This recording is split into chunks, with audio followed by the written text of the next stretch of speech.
నమస్తే సార్. నమస్తే అమ్మా. సార్ మీరు చెప్పే ప్రతి విషయం కూడా నిజంగా ఎఫెక్టివ్గా చాలామంది కామెంట్స్లో కూడా తెలియజేస్తూ ఉన్నారు.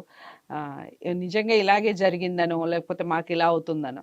సో నేను కొన్ని వీడియోస్ ఆల్రెడీ మనకి సోషల్ మీడియా నెట్వర్క్ వచ్చిన తర్వాత ప్రతి టాపిక్ గురించి రకరకాలుగా వీడియోస్ వస్తూనే ఉంటాయి. ఈ ఇంటికి సంబంధించి కూడా చాలామంది చాలా రకాలుగా చెప్తూ ఉంటారు, ఒక్కొక్కరు ఒక్కొక్క విధంగా వివరిస్తూ ఉంటారు. సో నేను మీతో వీడియోస్ చేస్తూ ఉన్నాను కాబట్టి మీ ద్వారా కూడా ఇంటూ గుర్తుకు సంబంధించి తెలుసుకోవాలనుకుంటున్నాను. అరచేతిలో ఎక్కడ ఇంటూ గుర్తు ఉండాలి, అసలు ఉండాలా ఉండకూడదా, ఎక్కడ ఉంటే మంచిది, ఏం తెలియజేస్తుంది చెప్పండి. ఓకే, సాధారణంగా గుర్తులు అనేటువంటివి అరచేతిలో రేఖల మీద ఉంటాయి, గ్రహస్థానాల మీద ఉంటాయి. ఓకే, రకరకాల గుర్తులు. గుర్తు అనేటువంటిది ఎలా ఏర్పడుతుందంటే వివిధ రేఖల కలయిక వలన ఒక షేప్ వస్తుంది. ఓకే, గుర్తు దానికి మన భారతీయ సాంప్రదాయంలోనే ఎక్కువ గుర్తుల గురించి వివరించడం జరిగింది. ఓకే, గుర్తు అనేసరికి మన షేప్ని బట్టి అది ఒక విలువైనది, పవిత్రమైనది, ఉపయోగపడేటువంటిది. కొన్ని గుర్తులు మనకి అంటే ఇప్పుడు మనం ట్రాఫిక్ రూల్స్ పెడతారు కదా, రోడ్డు మీద బోర్డులు పెడతారు, అక్కడ ఒక గుర్తు పెడతారు. ఆ గుర్తుని బట్టి మనం ఎటు వెళ్ళాలి, ఎటు వెళ్ళకూడదు, యూటర్న్ అని ఉంటుంది. అలాగే కొన్ని చోట్ల హాస్పిటల్స్ ఉంది, ప్లస్ గుర్తుంటుంది. అంటే అది చూసేసరికి ఇది హాస్పిటల్ అని తెలుస్తుంది. ఇలాగే ఇంకా చాలా గుర్తుల్ని మనం ఐడెంటిఫై చేస్తాం. అంటే ఆ గుర్తుకి ఒక భావన, ఒక విషయం. అలాగే మన అరచేతిలో కూడా రేఖల కలయిక వలన వివిధ షేపుల్లో గుర్తులు ఏర్పడుతూ ఉంటాయి. దీన్ని మన భారతీయ సాంప్రదాయంలో చాలామంది గుర్తించారు. నాకు తెలిసినంత వరకు ఇప్పటికి 120 గుర్తుల వరకు కూడా మనం అరచేతిలో వివిధ స్థానాల్లో గుర్తించడం జరిగింది. దాంట్లో ఒక 60 వరకు, 64 నా పుస్తకంలోనే నేను రాయటం జరిగింది. ఓకే ఓకే, సో మనం మాక్సిమం కవర్ చేద్దాం సార్. అంటే చాలా మెయిన్ గుర్తులు ఏమిటి అనేది తప్పకుండా చెప్పే ప్రయత్నం చేద్దాం. అయితే మళ్ళీ ఈ ఇన్ని 120 గుర్తులున్నా, లేకపోతే నేను రాసిన 60 గుర్తులున్నా, లేకపోతే మీకు తెలిసిన కొన్ని గుర్తులున్నా, ఆ గుర్తు ఉండేటువంటి ప్లేస్ని బట్టి దానికి మళ్ళీ దాంట్లో అంటే ప్లేస్ అంటే గ్రహస్థానం, లేదా గుర్తు ఉండేటువంటి రేఖ, దాన్ని బట్టి దాని యొక్క లక్షణం కూడా తెలుస్తుంది, మార్పు జరుగుతూ ఉంటుంది. అయితే ప్రధానంగా మీరు అడిగింది ఇంటూ. మనం ఏమంటాం ఇంటూ అనేసరికి మన మైండ్లో క్రాస్, తప్పు అని కదా. నిజమే కూడాను.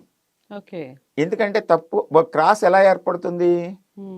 ఒక ప్లేస్లో ఒక రేఖ ఉందనుకుందాం, ఒక చక్కని నిలువు రేఖ ఉంది ఇక్కడ, గురు రేఖ అనుకుందాం.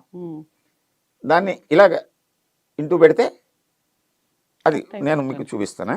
ఇప్పుడు ఇలా చూడండి, ఇక్కడ ఒక రేఖ ఉందనుకుందాం, ఇలాగా చిన్నది. దానికి ఇంటూ అంటే ఇలా పైకి వెళ్తుంటే అది పాజిటివ్. దానికి ఇంకో రేఖ వచ్చి దాన్ని బ్రేక్ చేసింది అనుకో, నెగిటివ్. అలాగే ఇక్కడ రేఖ ఉంది అనుకుందాం, దానికి ఇలా వచ్చింది అనుకోండి, నెగిటివ్. కానీ ఈ శాస్త్రంలో ఏ ప్లేస్లో అయినా సరే అది ఇంటూ గుర్తు నెగిటివ్. 2 ప్లేసులు ఉన్నాయి దీనికి. ఏమిటంటే అది గురుస్థానము. ఈ గురుస్థానంలో రేకుండి ఇలా ఇంటూ ఉందనుకోండి, ఇది పాజిటివ్. అక్కడ పాజిటివ్ ఎందుకు అయింది?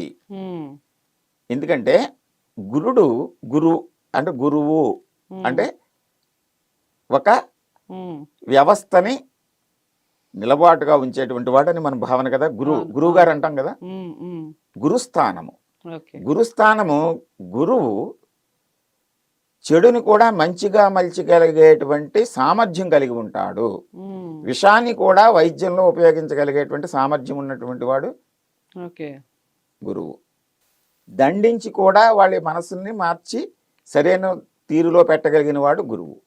అంచేత గురుస్థానం దగ్గరికి వచ్చేసరికి ఈ గుర్తు, ఏ గుర్తు అయినా సరే నెగిటివ్ అన్ని పాజిటివ్ అవుతాయి.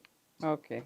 ఇంకొకటి ఉంది, ఉమ్, అతి ప్రధానమైనటువంటిది ఇంటూ ఇప్పుడు ఈ సోషల్ మీడియాలో చక్కర్లు కొడుతున్నటువంటి గుర్తు. ఓకే. అది ఎలా ఉంటుందంటే, ఇది జీవిత రేఖ, ఉమ్, ఇది శిరోరేఖ, ఉమ్, ఇది హృదయ రేఖ. రైట్.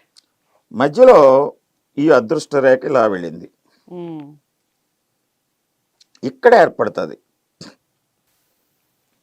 ఓకే. శిరోరేఖకి హృదయ రేఖకి ఉమ్, మధ్యలో ఏర్పడినటువంటి గుర్తుని ఉమ్, మిస్టిక్ క్రాస్ అంటాం.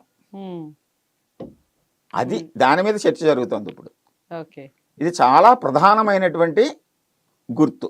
ఉమ్, ఉమ్, ఆ గుర్తు ఉంటే కోట్లు వచ్చేస్తాయి, లక్షలు వచ్చేస్తాయి, ఇంకా చాలా చాలా చెప్తున్నారు ఇప్పుడు. ఉమ్, ఉమ్, ఒక రకంగా వాస్తవమే అది. ఓకే. అది ఎలా వస్తాయి, ఏమిటి, దాని భావన ఏమిటి, ఉమ్, అది కొంచెం మీకు వివరిస్తే ఆ గుర్తు యొక్క లక్షణం తెలుస్తుంది. తెలుస్తుంది. ఉమ్, ఇది ఎలా ఏర్పడుతోంది, ఎక్కడ ఏర్పడుతోంది, ఒకసారి గుర్తుపెట్టుకోండి మీరు. ఓకే. శిరోరేఖకి ఉమ్, హృదయ రేఖకి మధ్యలో ఈ అదృష్ట రేఖ పైకి వెళితే ఉమ్, హృదయ రేఖ నుంచి కిందకు వచ్చినటువంటి దాన్ని మిస్టిక్ క్రాస్ అంటాం. ఉమ్, ఉమ్, ఓకేమా? ఓకే.